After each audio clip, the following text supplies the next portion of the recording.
So many businesses, especially in the B2B space, are a bit esoteric. We're making conversations about getting attention count today with John Follis. Quite honestly, so many businesses, especially in the B2B space, are a bit esoteric.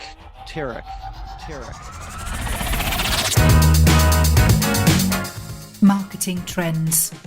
Print, radio, outdoors, TV ads. Then we move on to blogs, podcasts, video and social media platforms. And you only have so long to get somebody's attention. 7 seconds, 30 seconds, 30 minutes. Is that too long? I hope not, because we've got a bit longer than that in store for you today. It doesn't matter what you do or who you serve. What matters is that you are found where you need to get their attention. So mentioning all of those different spaces before, well, of course, it's common sense, isn't it? But you do also need to know what your message is and why people will get excited. So let's get into the conversation with John about how to start curating those messages. I started podcasting in early 2006. Yeah. When I was learning about it in 2005 and was fascinated by the concept, especially back then, that you could be sitting in front of your computer like we're doing and talk to virtually anyone. I don't know if it was around the world at that time, but it was certainly around the country. And I'm a very curious, interested person, interested in other people. So the idea that I could have people that I find interesting to have a one-on-one conversation with was fascinating. But as you just pointed out, my main motivation was doing exactly what you just said, because I found myself, I had walked out of a partnership with a partner who was a brilliant new business guy. I was the creative genius and he was the new business genius. And so I didn't have to worry about finding business. That was his job and he did it very, very well. When I walked out of that partnership, I suddenly found first of all, I didn't think I could survive without another person wearing that hat, and looked desperately for probably a year and a half, 2 years. And it was like, trying to find a spouse. I was hoping that I would find just that perfect partner. Didn't happen. And at that point, I realized I would have to become that person, whether I liked it or not. If I wanted to stay independent, if I didn't want to try to get a job somewhere, I had to figure out how to engage with prospects. So when I heard about podcasting in 2005, I thought, I've got a couple of options. I can try to chase after business, or I can dangle the shiny object in front of people. And back then, most of the people you talked to weren't even sure what a podcast was. They just knew it was the new shiny object. Yeah. But most people couldn't tell you exactly what it was as a new business strategy. These were people I invited, small business owners that I wanted to have a conversation with the hope, allowing them to get to know me and have a comfort level with me that they would consider working with me as a marketing consultant. Unfortunately, that strategy didn't really work out that way. I realized after maybe talking to 4, 6, 8 people that because I was introducing myself as the host of the marketing show, that it was hard for me to flip the script and say, oh, and by the way, I'm a marketing expert, advertising guy, and could really help your business. It just, that first impression was 90% of how they perceived me. Yeah. So after doing it a half a dozen times, I just realized that strategy is probably not going to work out. And let me just try to find the most interesting people on subjects I'm really interested in talking about. Everyone I basically emailed and invited on the show said, I'm not exactly sure what a podcast is, but yeah, I basically said it's an opportunity for you to talk about your business for 30 minutes to a worldwide audience for free. As far as a quantifiable, a measure of getting business, hard to say. But what I learned from those conversations was immeasurable because there were so many things happening between 2006 when I started and 2012. I mean, that was at the dawn of Facebook and LinkedIn and Google and blogs and search engine optimization and all these things that didn't exist prior to that. So I would get experts on all of those topics, and it was just an amazing education. Well, I was just writing some notes down earlier and coming up to a milestone and going, oh, how do I pick which conversation has affected me the most or motivated me the most? Or, it's such an emotive thing. It's become and got a life of its own, the podcast has, from all the different conversations. Like you say, John, it is what you learn and what you take away. It's like it's permanently you're being mentored and mentoring. It's just such a fabulous feeling. I understand that jarring of, I'm the host, because then people think it's your job and you're being paid to do it. And that's not quite how it works in podcasting. You're self-funded, you're self-driven, unless you've got a corporate behind you.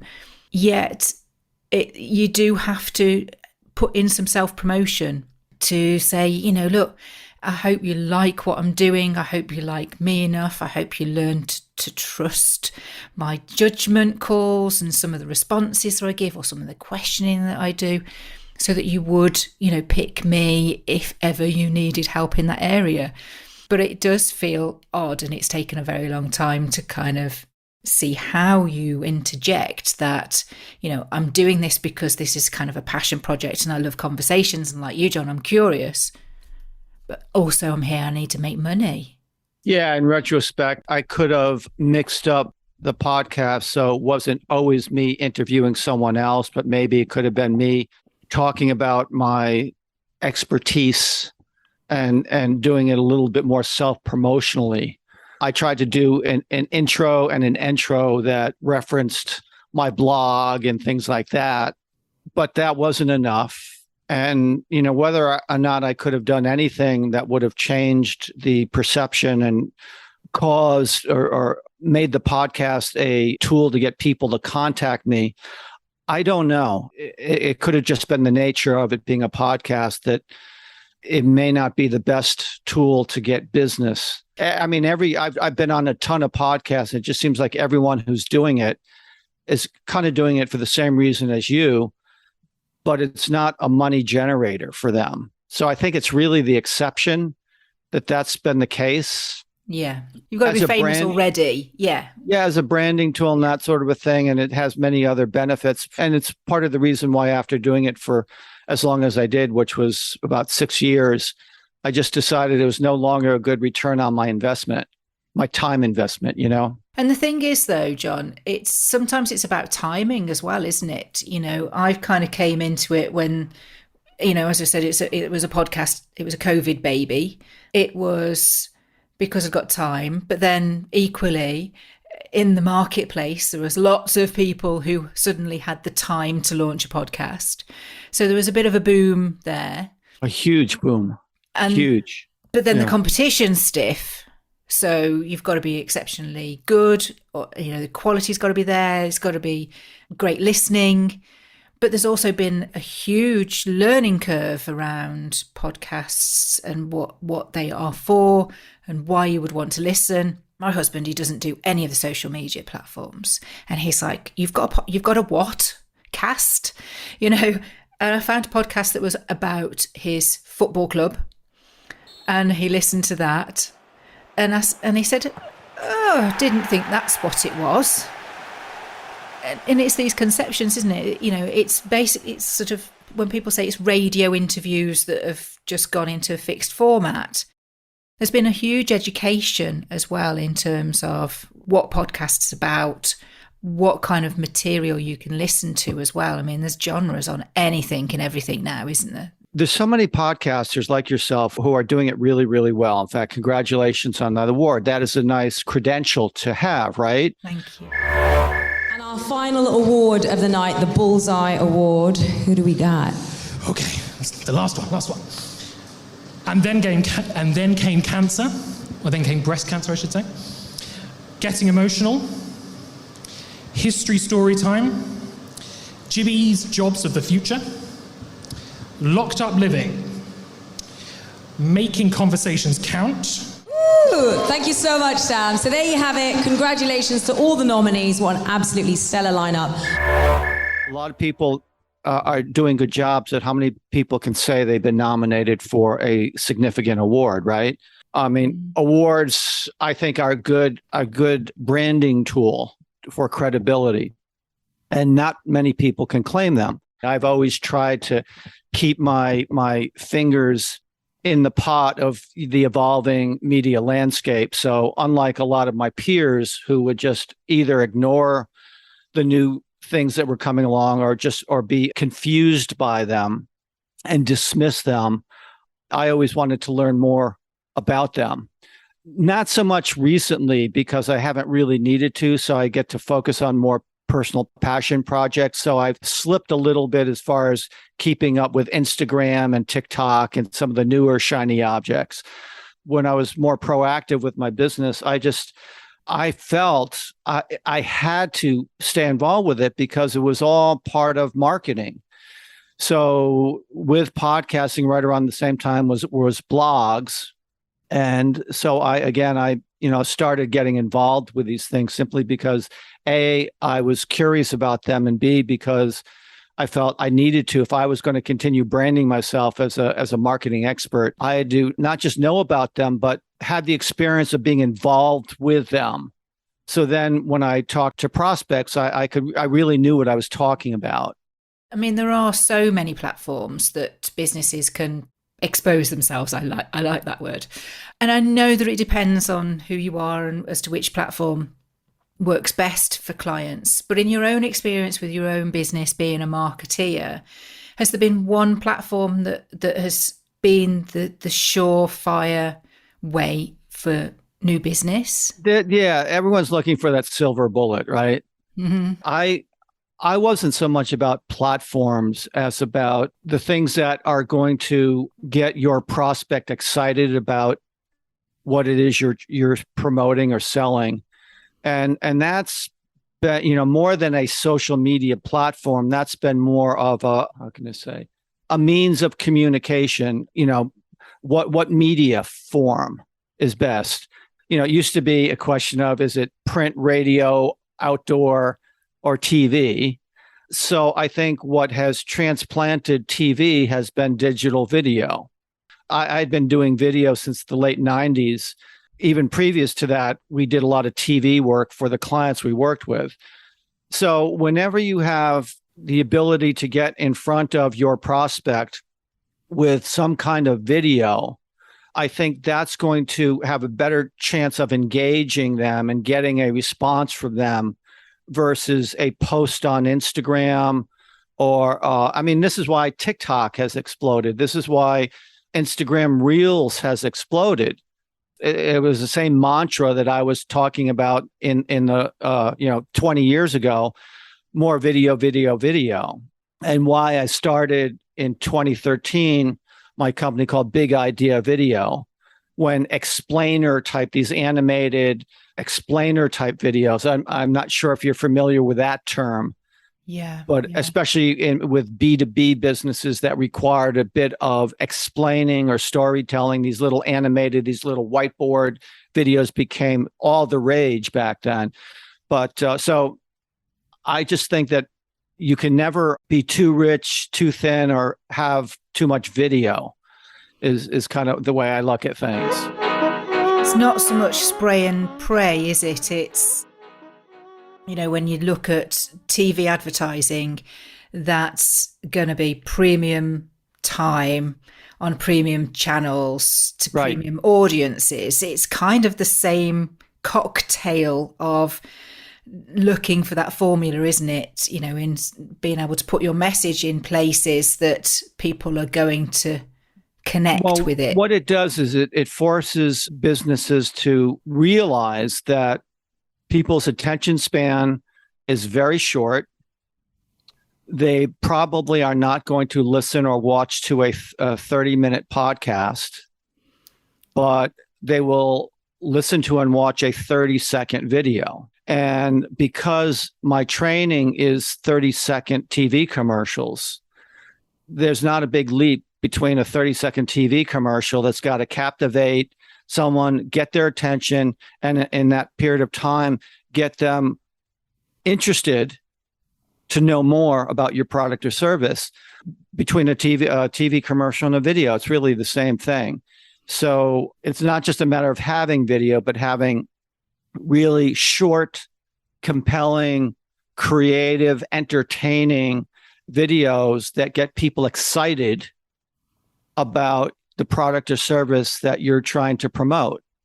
And because my expertise is writing and design and art direction and video creation, that's what I excel at. That's my skill set. I don't come out of the business side of marketing. I come out of the creative side. I'm really a creative guy that realized that I've got to, be more smart about the marketing behind the creative. But I just think that every business can have a lot more really compelling, short, creative content. And then the question becomes is how do you get that video in front of the person? But the first step is creating a message that you want to get in front of people, that if they see it, they're going to get excited about it. They're going to react to it. There's a lot of video crap out there, but it's not created by people who are talented at communicating a message in 30, 60 seconds.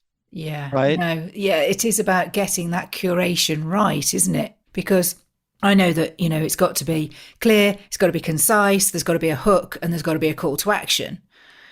Right. And that's quite a lot. And I always try to do if you can explain it to a 7-year-old, you're going to at least be speaking the same language as most people on the planet.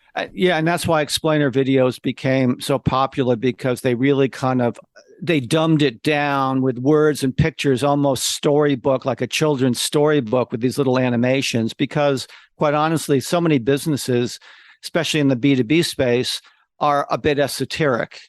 And you almost have to really break it down to its simple essence. And as a creative person, it was a lot of fun for me at that time to learn some of the software that enabled me to create these animated explainer videos, which there was a big market for it back then. I don't know about now. I haven't really needed to continue pushing that narrative, but yeah. So that's a very long answer to your question. I would say, video, really well done, creative, compelling video. The thing about that is you once you have that, you can put that on any platform. You could put that on Instagram. You could put it on TikTok. You could have your YouTube channel. You can multi-purpose that. Yeah. And sometimes you don't really know what platform. It really depends on your audience. Where's your audience going to be?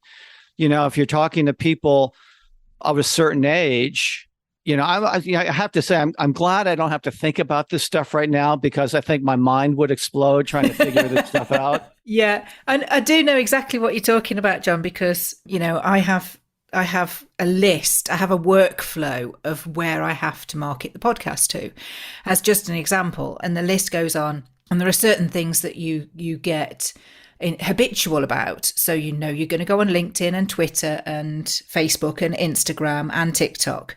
But then that list goes deeper, because you need YouTube links, IMDb, Google Console for the website, So when you start to really break it down, it doesn't matter whether it's a podcast or a video or digital content of any form, whatever it is that you're creating, you've still got to have in mind getting the most out of it to the most people. So yeah, I do get it.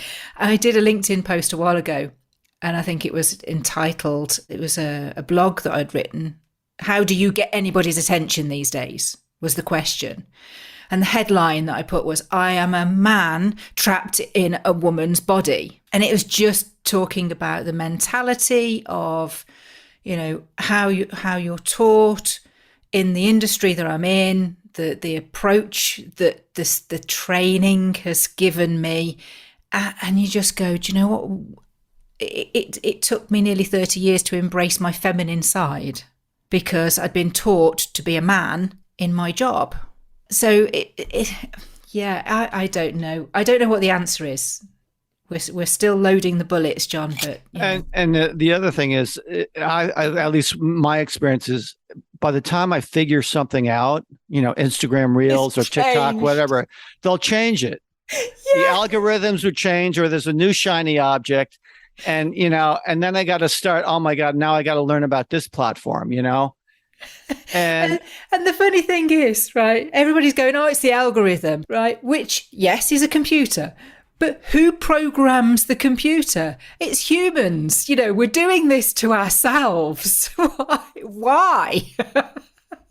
I'm still fascinated. I could get cynical about it, but it's fascinating. But again, as a creative person, my tolerance for learning about the stuff and this analytical stuff, because a lot of it is very analytical and algorithmic based and all that stuff, my tolerance level for that is limited, because at the end of the day, if I'm not creating something, that's my talent. That's what I do better than most people. Yeah. So if I can't do something that allows me to showcase what I'm really, really good at, then, maybe I should hire someone else to figure out all this other stuff, because I don't know, John. I think I would just throw in a caveat now to listeners and say not to stress about it, because if you open your ears and listen to those posts that have gone viral, that have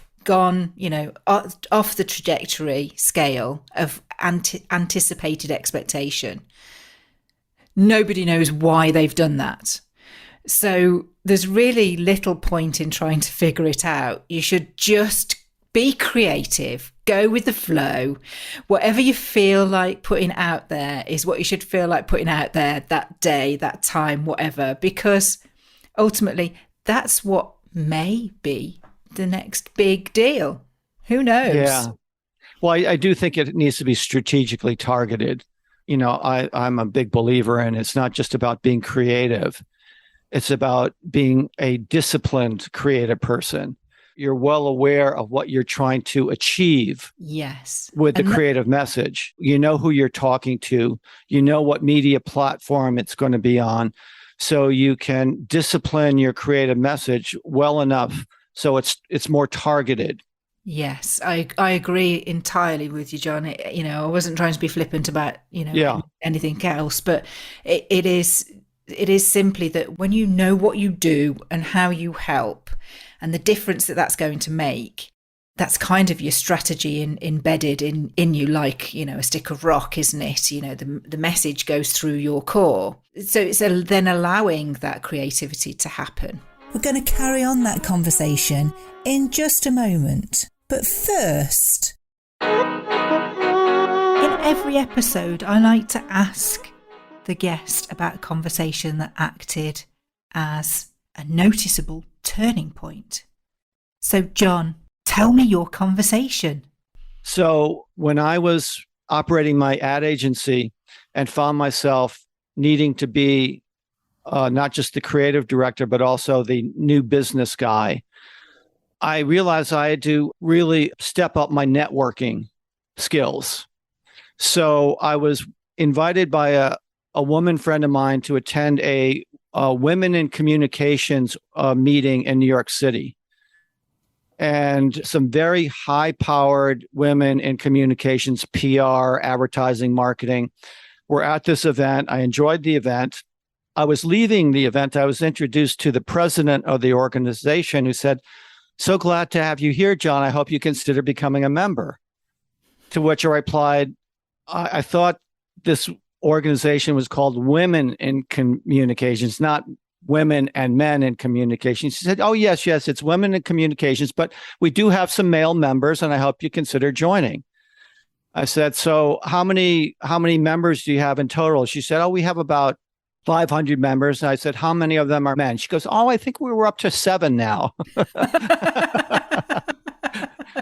So, instead of, leaving that saying, okay, why would I want to join? I said, a 7 out of 500. And a lot of the women were pretty good looking and I was single. So I said, I may not get any business out of this, but maybe I might get a date, So I joined the organization and it wasn't cheap. I think, again, this was probably 30 years ago. And I think it was like $400 a year to be a member. And I said, let me give this a shot, see what happens. And every month they would have a big event and I would put on my suit, go on the subway to this event. And often I would find myself after the presentation mingling around and trying to engage in conversations with women. And they were little groups of women and they were all women. They were, like she said, they're just, a couple of guys that would attend these things. And I would find that women would maybe politely talk to me for a couple of minutes and then wander off and talk with their friends. And I kind of felt like I was at a party that I wasn't really invited to. Oh. And so pretty quickly after joining this group and spending the $400, I started to think what a waste of money this was. But I said, I've got a year membership. I can't give up. Let me keep going. And I went for the next few months. And finally, one more month to go, and I didn't make any kind of business connections at all. I had a couple of interesting conversations. No business came out of it. So I said, let me just go to I had to really, really force myself to go to this last event. And one of the women that spoke at this last event was the president of the organization who ran one of the top PR agencies in New York City. And as I left that event, really annoyed that I had spent this money and, more importantly, my time over the past year attending all these events, getting no business out of it. I walked into the elevator out of the event and looked over to my left, and there in the elevator, standing right beside me, was the woman who was the president of the organization, who just gave the most amazing, inspirational talk at this event. So I figured, okay, well, I now have one more opportunity to have a conversation with someone and see what happens. So I just looked to her and I said, I just have to tell you that I really enjoyed your presentation. I thought it was very inspirational and you were a great speaker. And I was sincere when I said that. And she looked at me and she said, oh, thank you very much. And she said, wait a second, you're a member of this organization? And I said, yeah. For the past year, I've been a member. She said, wow, that's impressive. And then she asked me what I do. Going back to what we said earlier, that my strength is creative. I had a business card, Wendy, that had these very wildly excited looking eyes, basically taking up the whole space on the front of the business card. And on the back of the business card, it said, in addition to my information, it said, if you want people excited about your business, you have to get them excited about your marketing. And again, the other side with these wildly crazy, excited eyes. So when she asked me what I did, I simply said, well, I help businesses get their prospects excited. And then I handed her my business card. And that was it. Just those 7 words. And meanwhile, the elevator is going down to the first floor, right? So I know I have about, another 30 seconds of conversation before we're going to leave the elevator. And she took a moment, she looked at my business card and she flipped it over and read the back of it. And she said, I think this is the first time anyone who has actually introduced themselves with a claim and then immediately supported that claim by something that they handed me. She said, I love your business card. And would you be available to continue this conversation, in another week or two? I've got to get back to the office. I can't keep chatting, but here's my business card. Give me a call and maybe we could grab lunch. And 3 months later, I signed a contract for a $93,000 project. Wow. That was a 4-month project that I cleared $88,000. It's kind of one of the sayings that I use all the time, John, which is you just never know where a conversation is going to lead. And this is it, isn't it? It's similar to podcasting, isn't it? We don't know what the quantifiable effects are on your business. it's like going to networking is fairly similar. You can be part of a group for a year and be excluded from the little huddles. And it's not just because it was women only, John. I think this is a universal thing, isn't it? Is that the body language plays a big part when you're networking as to whether you feel welcome or not. Sure. But it just goes to show that, you kept that open mind, that right until the last moment, there's going to be an opportunity here. I've got to keep looking for the opportunity that is here. Right. And what better reward than for the president of the association? That's amazing. I know. And, you got to factor in that, luck was involved in that for sure. Had I not joined the organization, to begin with, and had I not continued, and like I said, I really had to force myself as the year was coming to a close and I continued going to the events with no results. I really, really had to force myself to continue going, especially to that last one. I was almost ready to say, screw it. Why bother going? Yeah, I think it does speak to not giving up. I also believe you make your own luck. You could say, oh, well, that was just lucky that you happened to walk into the elevator right at that time and blah, blah, blah. And she had a project that, you were a good fit for it. Well, that's true. But you also make your own luck, right? Yeah, I mean, there's lots of what if. But if you'd have said to yourself, oh, I'm not going to get anything out of this and I'm not going to go, then, well, funny enough, you wouldn't have gone. You wouldn't have gotten anything out of it. So I think it's that erring on the positivity of I can make this happen and see where it will lead or not. And a lot of people do the not, and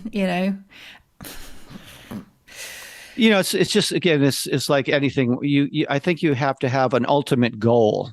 You can't just be doing things without having some kind of a plan or strategy or a goal. And, my goal with that was to hopefully meet someone that I could be a good answer to their problem. When I met that woman, we did have that lunch, and it was at that lunch where we could talk in a relaxed environment where she could introduce the situation and learn more about me to determine whether or not I would be a good solution to the problem that she was facing with one of her clients that needed an advertising campaign. So, you have to, keep doing things and hope for the best. But I think it also, you can't do that without having a clear strategy and a goal that you're trying to achieve. And you've got to not be scared to put yourself forward and ask the right questions to be sure that you're using your time in the best manner as well. You're not going to just go for lunch just in case. Right. She said that she'd got something in mind. So your goal would be to find out what she'd got in mind. Right. But it's then how you present yourself without just turning on the sales pitch, isn't it?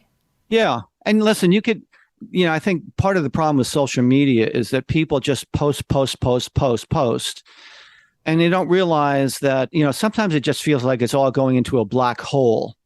At the end of the day, if you're not having conversations with real people in real time, you could be posting like crazy and nothing's going to happen. And maybe, you can hope that one of your posts is going to get a response.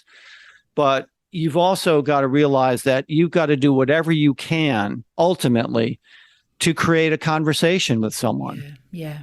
Which is, funnily enough, John, what I teach people to do. There you go. Little shameless plug there. But it's fascinating that, and after that project, did that give you the confidence to do more in terms of the new business side of things, because it wasn't naturally a fit for you, but did it build your confidence as well? Well, yeah, I mean, it certainly was an unexpected and very rewarding conclusion to my membership in that organization, ironically, I did not renew my membership in that organization. And you could afford it. I don't know what was going on, but I think I found some other organizations. I always had to look for new avenues and venues to network, and I maybe replaced that organization with another organization simply because I had gone the full year and had many, many conversations, and it was only, on the elevator out of the building on the last one. So even though I did get that, I just thought there might have been other organizations that would be more fruitful. Fruitful, yeah. But, it's a crapshoot. It's just a new business. It's something I think every business owner, depending on their situation, has to be as good as they can possibly be at it. Because if you are the face of your business, even though you may not be comfortable with it, I think you have to know how to present yourself and get yourself in front of people, which is why another thing that I forced myself to do was to speak as much as possible. And rather than be an audience member and, wait till the presentation was done and then afterwards try to engage with some of the people in the audience, I figured if I was the featured person, that's a way for me to introduce myself to everyone in the audience, right? And then have people come to me afterwards. Yeah. So it's always better to be the person on stage than be the person in the audience listening to that person on stage. So I tried to do that as much as possible, and that was actually a better strategy for me to be the person on the stage, because I did get business from doing that. Yeah, I think it's a massive marketplace as well, isn't it? Hugely rewarding, but for yourself personally and for the business. Certainly, if you're up there sharing lots of valuable insights, which I'm sure you do. And now, because the way things have changed, that stage has become Zoom. That stage has become the computer. So I would encourage people to, if they have a business, to feel comfortable talking about their product or service in a way that's engaging to their prospective audience, and I think podcast, being a guest, is a good way to do that. Absolutely. And lots of things in business, and I think I've said this many a time, is there are things that we're all going to have to do in business that we don't like doing.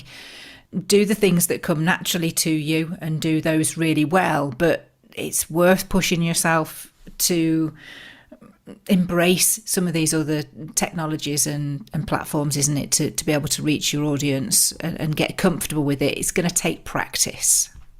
Well, you recently had a guest on your show who was a woman who spoke at Google, right?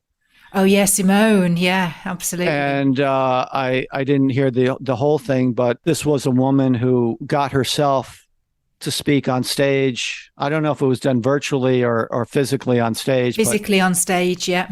Yeah, which is not an easy thing to do, especially with Google, right? It's July 2005, and I'm standing at the departure gate of Perth International Airport.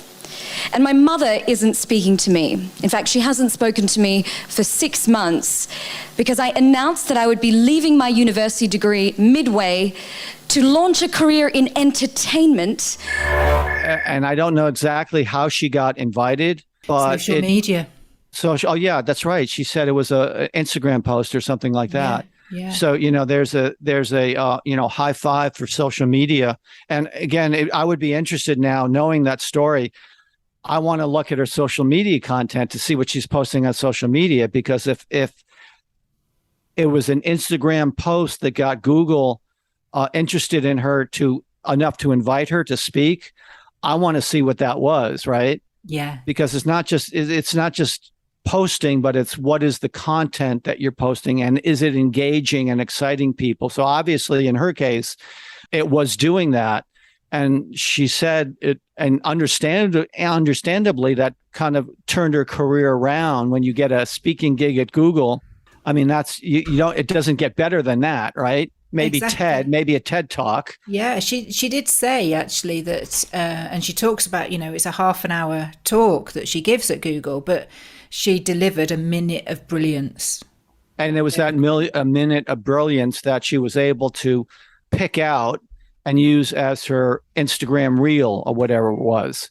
Yeah. So, kudos to her for her editing abilities, to take that nugget. And I think that, that was pretty smart. And I think that's a creative use of the media where you just don't throw a lot of stuff up there. You really take the time to make sure that what you're posting there in 30 seconds or 60 seconds is going to be brilliant.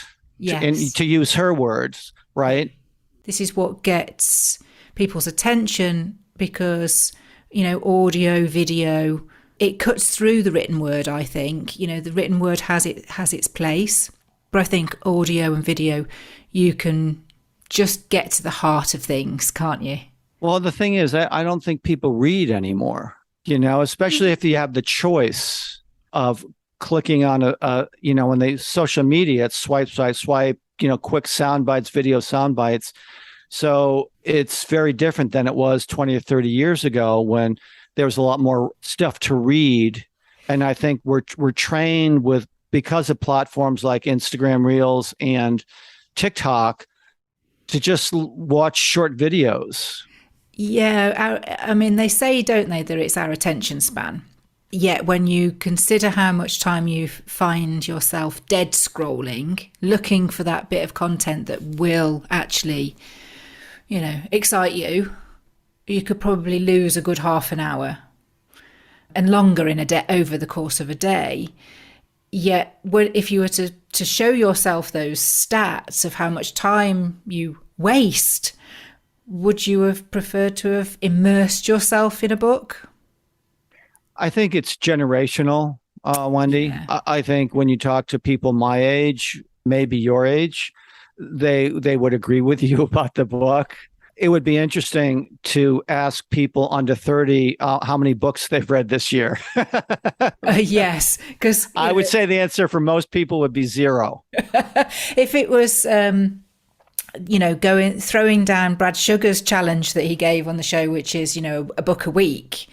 What week are we on now? I don't even know. It's like 30 something, isn't it? So I'm a big book reader, but I confess I've got more books unread that I want to read at the moment than the other way around on the bookshelf that are read. So yeah, it's just about using your time wisely, isn't it? And knowing your audience. If you're trying to appeal to people over 60, then write a book. Yes, yeah, absolutely. If you're trying to appeal to people under 30, be on TikTok. Yeah, or translate it into audio, an audio book. Well, everything should be an audio book, regardless of the age. There's a real advantage that, I'm all for video podcasts, but I'm sure you know the statistics that about, 80 or 90% of the people who digest podcasts do it through the audio only format, because you could be walking on the beach or walking, anywhere, or driving in your car or, whatever, and getting that content. You don't need to see my face sitting in front of my, computer to get the message. So having listened to everything that John and I talk about, we really don't have to tolerate the algorithms. You can create the content that you want to create because viral posts have a life of their own. And of course, it's quite intriguing listening to John becoming an honorary male member. But of course, it was because he was open to opportunities through conversation. Are you open to conversations and spotting those opportunities? Are you creating the conversations that you need in your business? If you need some help, do reach out. Now, of course, I'd always encourage you to pick up the phone to me, but a lovely message on LinkedIn or by email is a great place to start. Next time on the show, I'm joined by Lux Narayan, and we're going to play a little game called Name, Place, Animal, Thing. Now, Lux deals with webinar software, but it can be a little bit dull, can't it? So he's done something to bring more interaction to webinars. So we're going to be making live chat conversations count. Most of the folks that feature in their obituaries had done their first significant achievement, I think, around the age of 42 or so, right? So that is an instant lesson in the virtues of patience.